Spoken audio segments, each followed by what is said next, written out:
All right, let's get right into one of the most explosive questions in the entire Bible. And look, this isn't just about ancient history or some complicated prophecy chart. This is about how you read huge chunks of your Bible and what you believe about God himself. It sounds like a simple question, doesn't it? Did God at some point just say, "All right, Israel, you're benched," and then turn to the church and say, "Tag, you're in"? It seems so straightforward, but the answer to that one question changes, well, pretty much everything. I mean, just think about it for a second. All those promises you read in the Old Testament, promises from prophets like Isaiah or Jeremiah about a specific piece of land, a real kingdom, a restored nation, if the church just took over for Israel, then none of those promises can mean what they plainly seem to say. They have to be spiritualized, reinterpreted. And that's where this whole thing gets incredibly personal. Because if God's promises can expire, if they can be transferred to someone else because of failure, what does that mean for the promises he's made to you? Suddenly, this isn't some dusty theological debate. It's about whether you can actually trust God to keep his word. Okay, so let's start by digging into the first major viewpoint. It's got a formal name, replacement theology. You might also hear it called supersessionism. It's a huge framework for how a lot of people understand the Bible. The core idea is really simple. The church has become the new Israel. The argument goes that because the nation of Israel as a whole failed in its job, specifically by rejecting Jesus the Messiah, the church has now stepped in to inherit both Israel's role in the world and all of its promises. The logic follows this really straightforward three-step line of thought. Step 1, Israel's leadership rejected Jesus as the Messiah. Step 2, because of that rejection, God permanently set aside the nation of Israel. And step 3, the church was created to be the new main vehicle for God's plan on earth. Simple as that. And this is where you can see the massive impact on how you read the Bible. With this view, all those concrete physical promises to Israel, like, a specific piece of real estate in the Middle East, they get transformed. They become spiritual metaphors for heaven. A literal future kingdom on earth gets redefined as just the spiritual rule of God in our hearts. The promises aren't just tweaked, they are completely transferred from one address to another. So here's the bottom line. When a prophet like Jeremiah talks about the people of Israel literally returning to the land God promised their ancestors, this view says, whoa, hold on, he's not really talking about Jewish people in a physical place. He's speaking symbolically about Christians entering into their spiritual inheritance. But that is not the only way to read the story. So let's turn the page and look at the alternative, which paints a very, very different picture. One where God's promises to Israel are still very much on the table. Now, this viewpoint starts on common ground, with a truth that basically all Christians agree on. There is only one way to be saved, period. It's through grace, by faith in the Messiah Jesus. And in that sense, at the foot of the cross, there is absolutely no difference between a Jew and a Gentile. We are all equal. And this is the critical distinction. Being equal in salvation doesn't necessarily mean being identical in God's plan. Think of it this way. Paul says in Christ there's neither male nor female. He's talking about our spiritual value and access to God, right?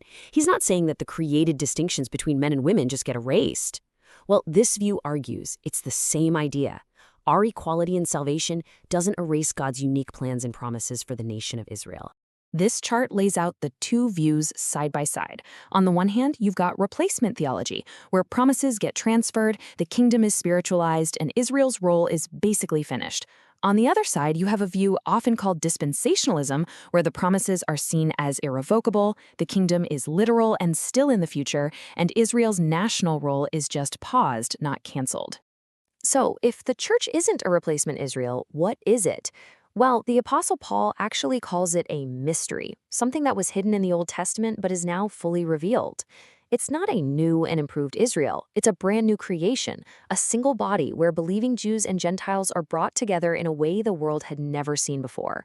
Paul gives us this incredible picture in Romans 11 to help us understand. Think of an olive tree. The root system, that's God's covenants and promises with Israel. The natural branches growing out of it, that's the nation of Israel. Now, Paul says some of those natural branches were broken off because of unbelief, and into their place, wild olive branches, that's us, the Gentiles, were grafted in. Notice we get grafted into Israel's tree. We don't become a totally new tree. And that's the absolute key takeaway of this view. The church doesn't kick Israel out of the story and take its place. No, It gets invited into the epic story God was already writing with Israel to share in the spiritual blessings that flow from those very same roots.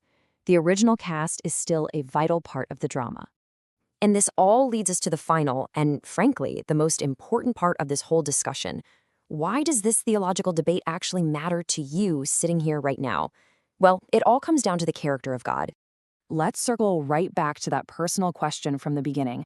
If God made these unconditional, everlasting covenants with people like Abraham and David, but then decided to just nullify them because Israel messed up, then what possible assurance do we have that he won't do the exact same thing with the promises he's made to us?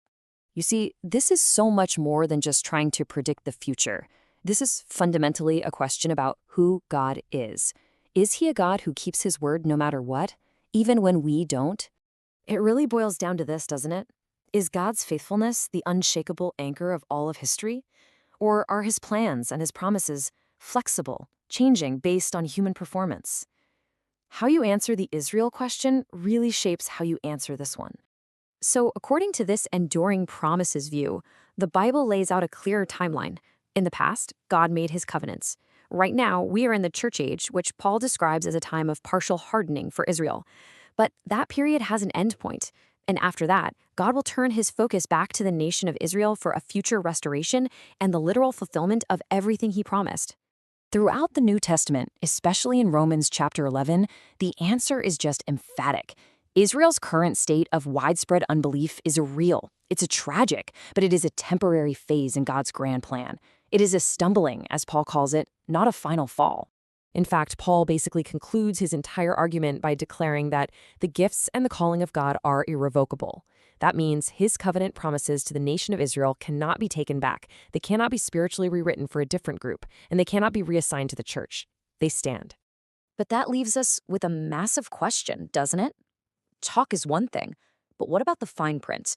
In the next part of this explainer, we're going to go directly to the covenants themselves, the ones with Abraham, David, the new covenant, and we're going to ask a really pointed question.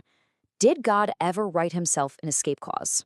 If this idea that the church replaced Israel is something you've heard your whole life, or maybe even believed, I really hope you'll stick around for the next part. And hey, if you know someone who's convinced that's the case, maybe send this explainer their way. Because when we get into the actual text of the covenants, it might just change everything.